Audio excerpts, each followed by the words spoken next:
நம்ம பார்க்க போறது கேரளா ஸ்பைசி எக் ரோஸ்ட். வாங்க गाइस, நம்ம என்னென்ன இன்கிரிடியன்ட்ஸ் ன்னு பார்ப்போம்.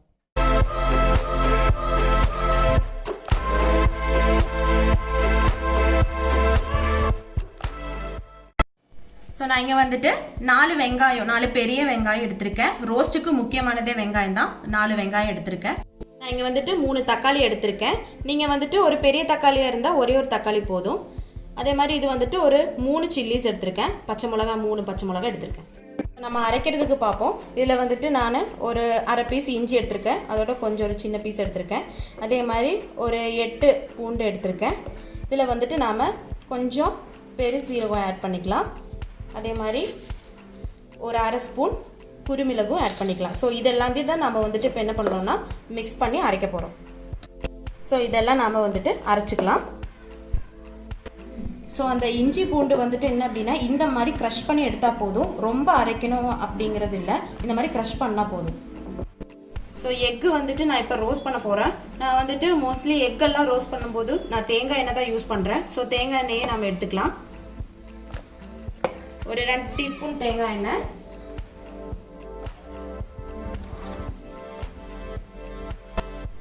கொஞ்சமாக மிளகாத்தூள் போட்டுக்கலாம். மஞ்சத்தூள் ஒரு 1/4 டீஸ்பூன் போட்டுக்கலாம்.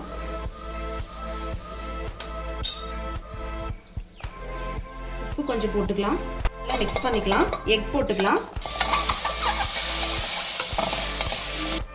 இந்த மாதிரி ரோஸ்ட் பண்ணி எடுத்துக்கோங்க. நல்லாவே ஒரு அளவுக்கு ரோஸ்ட் பண்ணி எடுத்தாதான் அந்த டேஸ்ட் வரும்.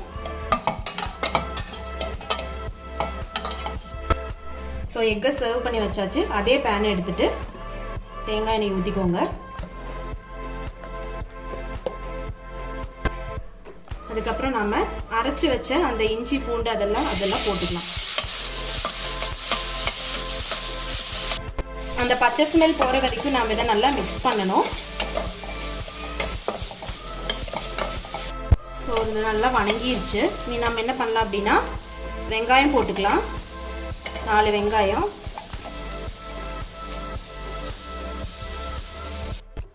ஸோ எண்ணெயை கொஞ்சம் ஊற்றிக்கலாம். ஒரு 2 டீஸ்பூன் ஆட்டம் ஊற்றிக்கோங்க. அதுக்கப்புறம் பச்சை மிளகா போட்டுக்கலாம். கருவேப்பிலையும் போட்டுக்கலாம். நல்லா மிக்ஸ் பண்ணிக்கோங்க.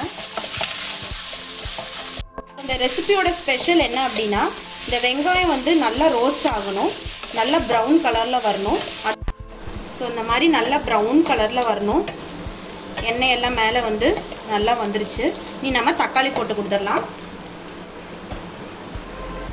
தக்காளி போட்டுக்கலாம்.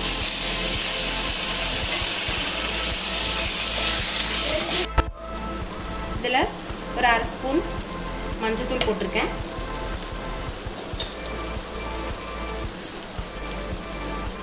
ஒரு ஸ்பூன் மிளகாத்தூள், காரத்துக்கு ஏற்ற மாதிரி போட்டுருங்க.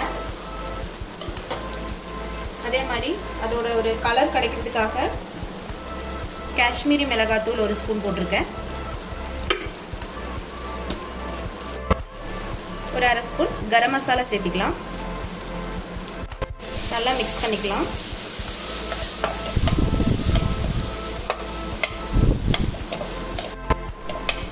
கொஞ்சம் தண்ணி ஊற்றிக்கலாம். கொஞ்சமாக ஊற்றினா போதும்.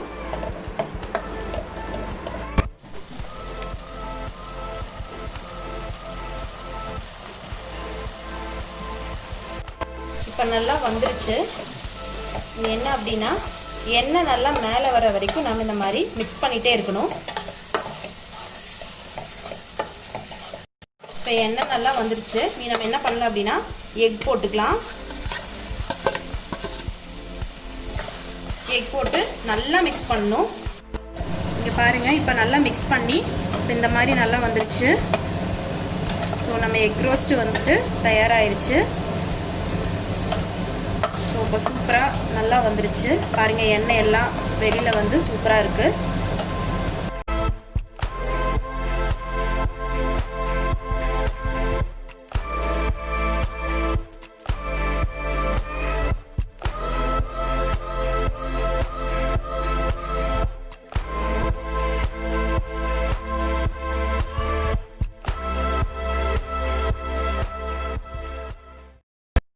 ஸோ நம்ம எக் ரோஸ்ட் வந்துட்டு இங்கே ரெடி ஆயிடுச்சு. சூப்பராக இருக்குது, பார்க்கவே சூப்பராக இருக்குது. ஸோ எல்லோரும் ட்ரை பண்ணுங்கள். லைக் பண்ணுங்கள், ஷேர் பண்ணுங்கள், கமெண்ட் பண்ணுங்கள், மறக்காமல் சப்ஸ்கிரைப் பண்ணுங்கள். பக்கத்தில் இருக்க பெல் பட்டனை ப்ரெஸ் பண்ணுங்கள். பாய்.